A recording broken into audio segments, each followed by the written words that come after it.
Queridos amigos, en esta oportunidad vamos a ver nuevamente una experiencia de las narraciones de los evangelios, el ministerio de Jesús en la tierra. Vamos a leer un poquito de la palabra con respecto a los milagros de Jesús y estas actividades y a las situaciones vividas, ¿sí? Este es el módulo Reino, Poder y Gloria y estamos en la lección número 2, Jesús y los evangelios. Vamos a dar gracias a Dios por este tiempo, para que nos guíe, nos ilumine, nos muestre y nos enseñe lo que nos quiere enseñar. Amén. Acompáñenme, por favor. Amado Dios, gracias Señor por este tiempo, gracias Señor por tu misericordia, gracias Señor por tu palabra, porque siempre estás pendiente de nosotros y nos enseñas, Señor. Guíanos, Padre, y abre nuestra mente para poder entenderte, Señor. En el nombre de Jesús. Amén. Muy bien. Vamos a seguir. Vamos a compartir un poquito de la palabra en vivo ahorita. Vamos a leer un poco directamente en la Biblia. Pero vamos a empezar con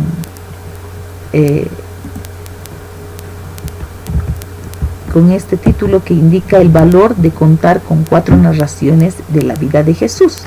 Si se dan cuenta, el Nuevo Testamento tiene a Mateo, Marcos, Lucas y Juan, ¿sí? Hay una variedad de narraciones, tiene ciertos enfoques, ¿sí? Por ejemplo, Mateo recalca el cumplimiento de la profecía del Antiguo Testamento en la vida de Cristo, ¿sí?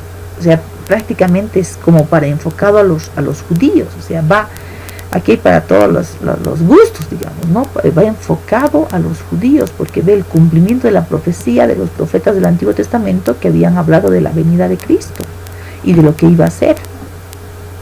Marcos, sin embargo, se concentra en el ministerio dinámico y activo de Jesús, que más o menos habla de cómo se ha ido enfocando en el territorio en el que regía Roma, ¿no? Como para el pueblo romano, es como si fuera dirigido a eso, ¿sí? Después vamos a hablar de Lucas. Por ejemplo, Lucas, que era un hombre muy preparado, escribió su narración desde el punto de vista de los gentiles, de nosotros, ¿no? Que tenía una profunda comprensión de la misión de Jesús en la tierra, que era salvar al mundo, ¿no? Y parte del mundo somos nosotros. Sin embargo, Juan tenía una perspectiva de que Cristo era el verbo o la palabra eterna. El enfoque era muy significativo con respecto a la vida, la historia y la eternidad. Lo que pasa es que muchas personas sin tener que ver con Dios, con Cristo, con algo, tienen un afán, una búsqueda de lo que es el sentido de la vida, la historia de todo el mundo, del porqué de las cosas y la eternidad que va a pasar en el mañana, ¿no? Hablando de esto, esos son los beneficios de ver en diferentes enfoques la vida de Jesús a través de los 4 evangelios. También podemos hablar de las características principales de las 4 narraciones. La narración de los evangelios son selectivas. Por ejemplo, Juan indica en el versículo 21, capítulo 21, versículo 25, y hay también otras muchas cosas que hizo Jesús. O sea, todo lo que está escrito no es todo lo que hizo Jesús, eso nomás no hizo. Dice que Juan que hay muchas otras cosas que hizo Jesús, las cuales si se escribieran una por una, pienso que ni aún en el mundo cabrían los libros que se habría de escribir. O sea que hizo inmensas cosas Jesús, hizo muchas. Todo inspirado por el Espíritu Santo ha sido escrito. El Espíritu Santo y Dios saben por qué han escrito eso. Todo lo que tenemos es lo suficiente que necesitamos para conocer de Jesús y su misión en la tierra, ¿sí? Las narraciones de los evangelios son armoniosas, o sea que no se contradicen entre ellas.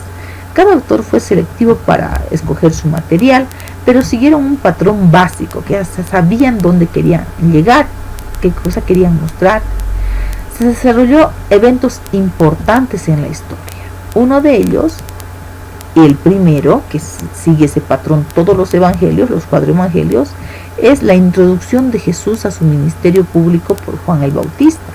Juan habló mucho de Jesús y se habla en los 4 evangelios que decía: viene detrás de mí uno que es mayor que yo, que si yo bautizo en agua, él bautizará en el Espíritu Santo. Entonces viene el Mesías, el grande. Entonces Juan el Bautista fue marquetero, digamos, ¿no? El que estaba introduciendo a Jesús al ministerio, que la gente sepa, oh, ¿qué será? ¿Cuándo va a venir? Ya lo estamos esperando. Entonces creaba una expectativa, ¿sí? Lo siguiente fue los milagros de Jesús. Jesús hizo muchísimos milagros y los evangelios reflejan los milagros, muestran los milagros que ha hecho Jesús. Vamos a ver algunos de ellos más adelante. Las enseñanzas y el encuentro de Jesús con sus discípulos. Los 4 evangelios también ven cómo Jesús empezó a reclutar a personas que iban a ser parte del ministerio, a quienes iba a liderar, a quienes iba a guiar, a quienes iba a enseñar. Después también los 4 evangelios refieren a lo que es la gente y los líderes judíos, cómo Jesús estaba con la gente, qué respuesta había de la gente, qué pensaban y quiénes eran las personas que estaban a cargo en aquella época de regir o administrar la ley religiosa, ¿no?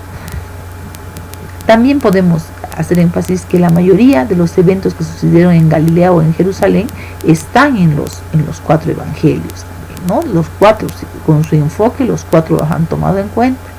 También se marca la división entre los que aceptaron a Jesús y los que rechazaron a Jesús. Se ve que ellos se aceptaban, ellos los buscaban, Jesús hijo de David, y otros que no que se cree Dios, etc. Entonces los 4 evangelios reflejan este concepto.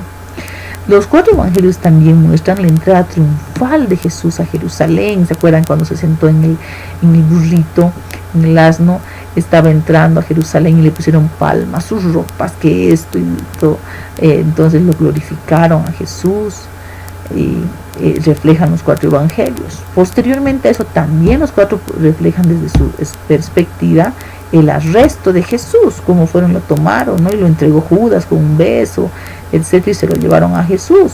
También muestra su juicio, que lo llevaron de Herodes aquí, Pilato, que yo no me quiero hacer cargo, que mejor te toca a ti. Entonces todos reflejan el juicio de Jesús. También su crucifixión, cómo lo crucificaron, cómo llevó la cruz, lo clavaron en la cruz, está en los 4 evangelios, que también indican la resurrección. Bendito sea el Señor.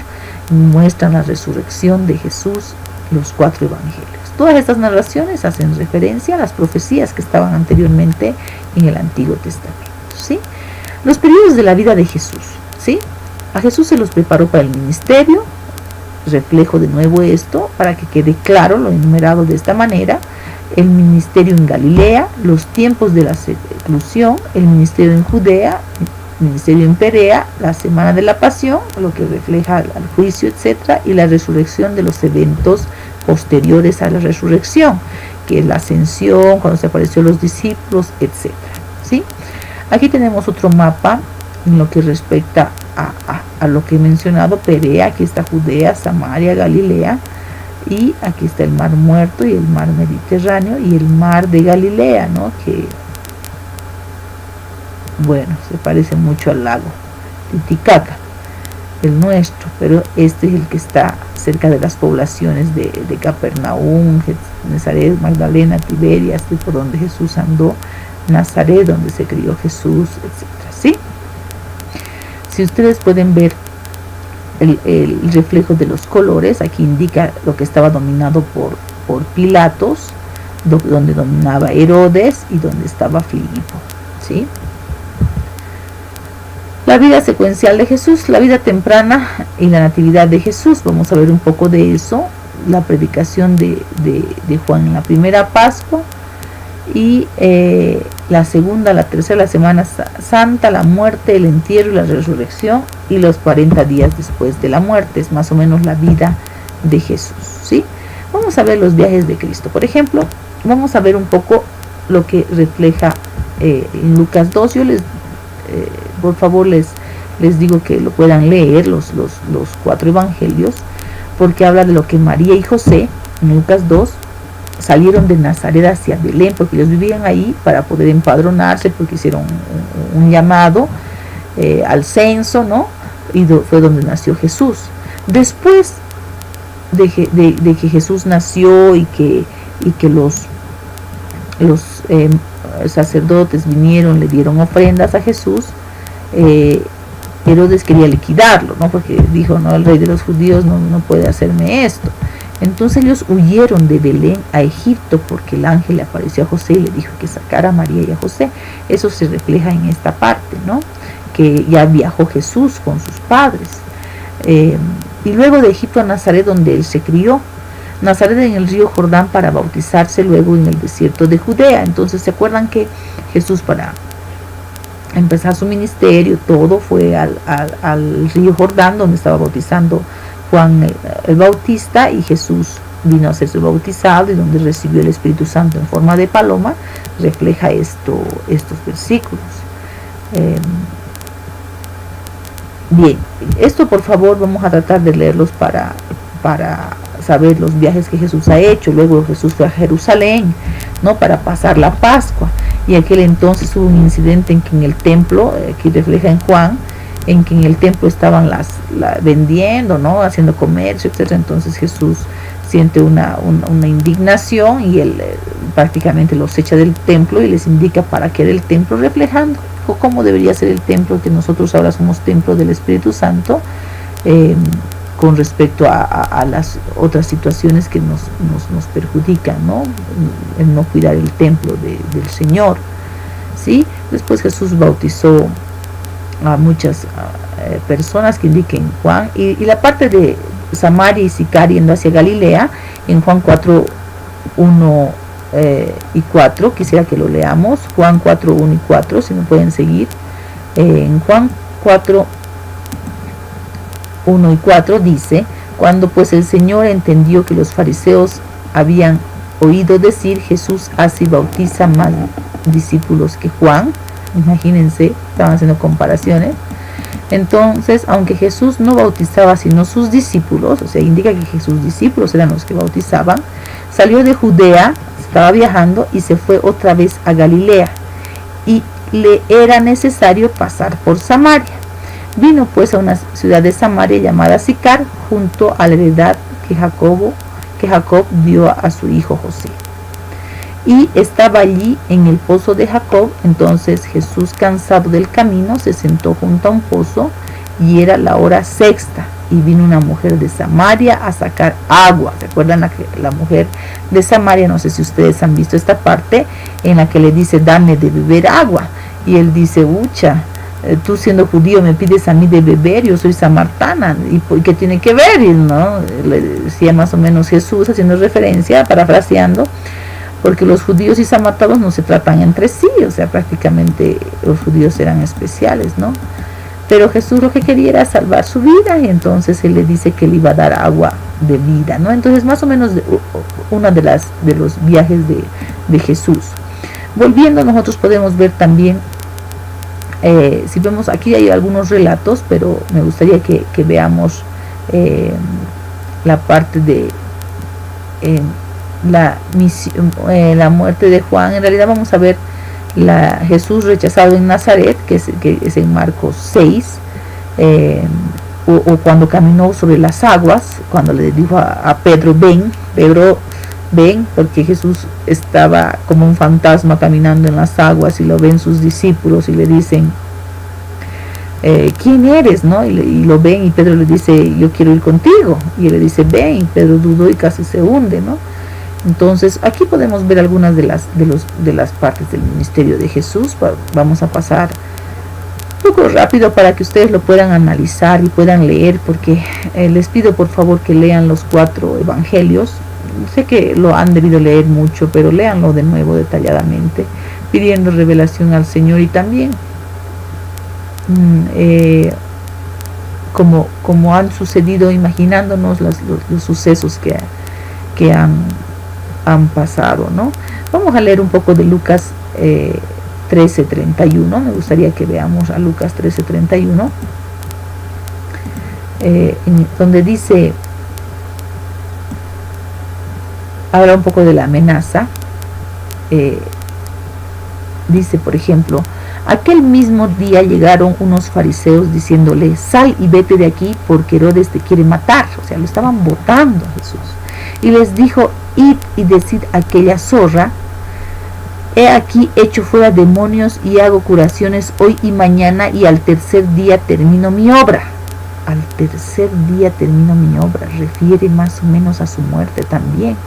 Sin embargo, es necesario que hoy y mañana y pasado mañana siga mi camino, porque no es posible que un profeta muera fuera de Jerusalén. Jerusalén, Jerusalén, que matas a los profetas y apedreas a los que te son enviados, ¿cuántas veces quise juntar a tus hijos como las gallinas a sus polluelos debajo de sus alas y no quisiste? He aquí vuestra casa os será dejada desierta, y os dijo que no me veréis hasta que llegue el tiempo en que digáis bendito el que viene en el nombre del Señor. Esto es triste, ¿no? Porque realmente Israel ha sufrido tanto, la Segunda Guerra Mundial y muchas otras, rechazado al Salvador. Pero bueno, Dios tiene un propósito y ha sido por causa de eso es que nosotros hemos alcanzado gracia. Qué bueno es Dios, qué bendito el Señor que nos permite. ¿Sí? Vamos a ver un poquito de Jesús en la casa de María Magdalena, María y Marta, perdón. Lucas 10:38. Si me acompañan a Lucas 10:38, dice lo siguiente. Jesús visita a Marta y a María. Aconteció que yendo de camino entró en una aldea y una mujer llamada Marta le recibió en su casa. Esta tenía una hermana que se llamaba María, la cual sentándose a los pies de Jesús oía su palabra. Pero Marta se preocupaba con muchos quehaceres y acercándose dijo: Señor, ¿no te has cuidado de que mi hermana me deja servir sola? O sea, Señor, ¿no te has dado cuenta de que mi hermana está bien sentada y yo estoy haciendo cositas y ella no me ayuda? Dile pues que me ayude, le dice, ¿no? Respondiendo Jesús le dijo: Marta, Marta, y a la que nos dicen muchos que andamos afanadas, Martas, afanada y turbada estás con muchas cosas, pero solo una cosa es necesaria, y María ha escogido la buena parte, la cual no le será quitada. Esto es una representación también de lo que decimos: busca primero el reino de Dios y su justicia perfecta, y todo lo demás será añadido. ¿Qué nos toca hacer en esta parte? Aprender del Señor, pedir su guía, que Él nos muestre en su palabra lo que quiere enseñarnos, que crezcamos, que cada vez reflejemos en nuestra vida al Señor. Si no reflejamos a Cristo, perdemos nuestra meta. Y en estas enseñanzas vemos cómo Jesús empieza a dar pautas, a enseñar, a ver cómo deberíamos de comportarnos nosotros ante las situaciones, ¿sí? Bien, también tenemos la muerte de Jesús, la resurrección, la Pascua, los 4 evangelios, etc., ¿sí? Y el último viaje a Jerusalén, ¿no? Cuando entró a Jerusalén en los burritos, hizo todo esto, entró, y aquí está Jerusalén. Y entró Jesús a Jerusalén, que era prácticamente para morir, ¿no? Solamente él sabía. Y ya viendo el mapa de Jerusalén, pues aquí estaba más o menos el templo de Jerusalén, ¿no? En el que estaba el atrio donde se hacían los sacrificios, el lugar santo y el lugar santísimo, que solamente podía entrar el sumo sacerdote, ¿sí? Vamos a ver un poco de las evidencias para la cronología del ministerio.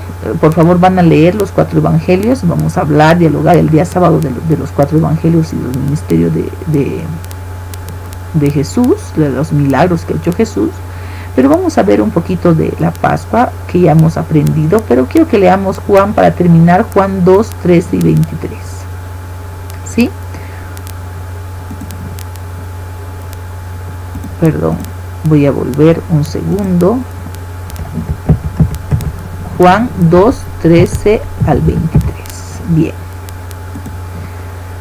Tenemos Juan 2, 13 al 23.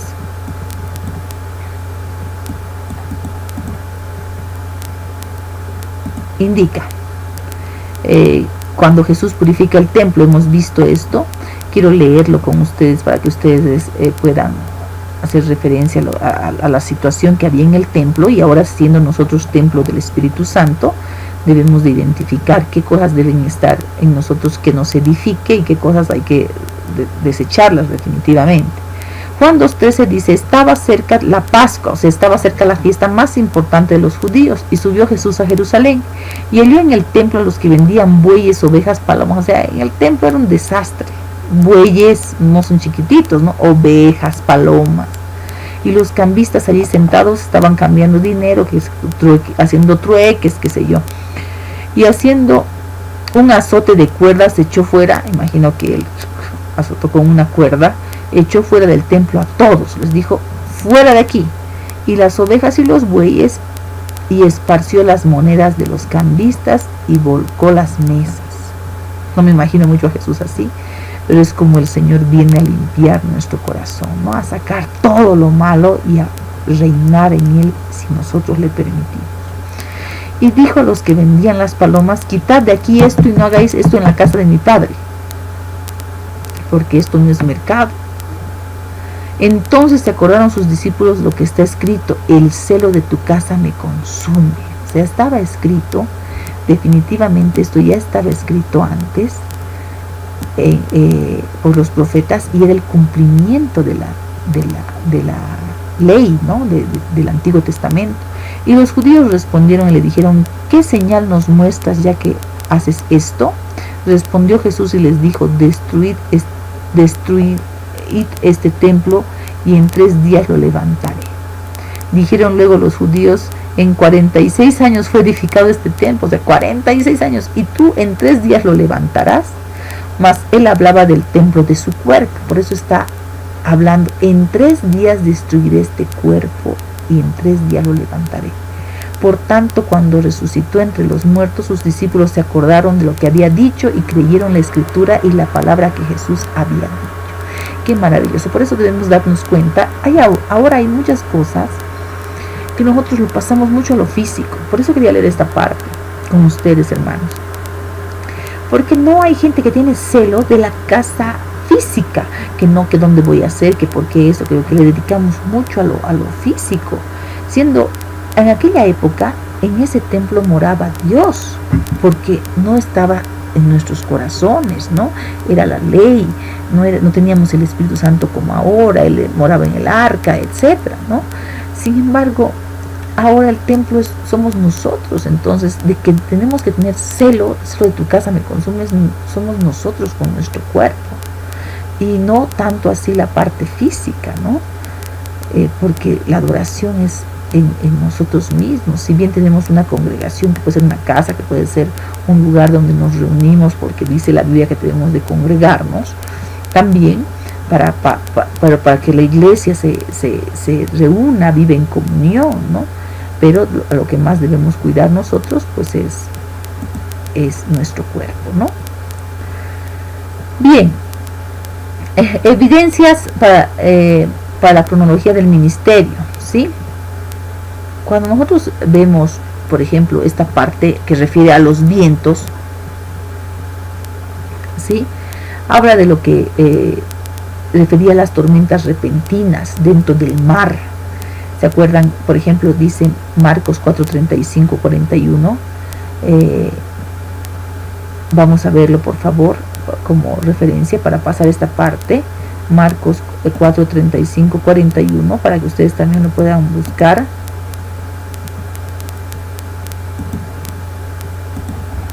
Marcos 5:41. No, me he perdido, perdón. Veremos 4:35, 41, perdón. Marcos 4:35, 41. En esta parte es la parte en la que Jesús calma la tormenta. En aquel día, cuando llegó la noche, les dijo, pasemos al otro lado. Y despidiéndose de la multitud, le tomaron como estaba en la barca, y había ahí otras barcas, ¿no? Pero se levantó una gran tempestad y viento, y echaba olas en la barca, de tal manera que se estaba agitando mucho. Y dice que Jesús estaba durmiendo en la popa, ¿no? Durmiendo. Y le despertaron y le dijeron, maestro, ¿no tienes cuidado de nosotros que perecemos? Y dice que Jesús se levantó, levantándose reprendió al viento y le dijo, vete viento, y dijo al mar, calla y enmudece, y cesó el viento y se hizo gran bonanza, tranquilo. Y les dijo, ¿por qué estáis así amedrentados? ¿Cómo que no tenéis fe? Entonces temieron un gran temor, y se decían el uno al otro, ¿quién es este que aún los vientos y el mar le obedecen? qué maravilloso, gloria al Señor. Es una muestra de la autoridad de Cristo. ¿Sí? Eso referente a la parte del ministerio. ¿Sí? El clima, o sea, Jesús tenía la posibilidad de cambiar el clima, de parar las lluvias, de multiplicar los peces. Por ejemplo, aquí refiere a lo que es la pesca. Multiplicó los peces, alimentó a muchos con solamente 5 panes y 2 peces. O sea, son múltiples los versículos que indica la Biblia sobre las actividades de Jesús, ¿no? Y también reflejan los 4 evangelios la muerte y la resurrección de Jesús. Ha sido un privilegio para mí compartir esto, sigue siéndolo. Vamos a estar viendo mayores avances a medida que pase la lección. Por favor, leamos los evangelios, veamos que Dios nos siga instruyendo. Por repetición aprendemos, entra en nuestro corazón, y la práctica va a hacer que reflejemos a Cristo en nuestras vidas. Ha sido un placer compartir con ustedes en esta etapa. Les pido por favor que nos despidamos con una oración como siempre. Amado Dios, gracias por este tiempo, gracias por tu amor, gracias por tu misericordia, gracias por mostrarnos de ti, gracias por enseñarnos de tu poder.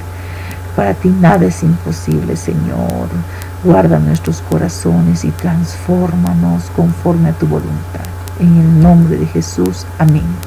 Ha sido un privilegio estar con ustedes nuevamente. Que Dios me los bendiga y nunca olvidemos que la honra, el poder y la gloria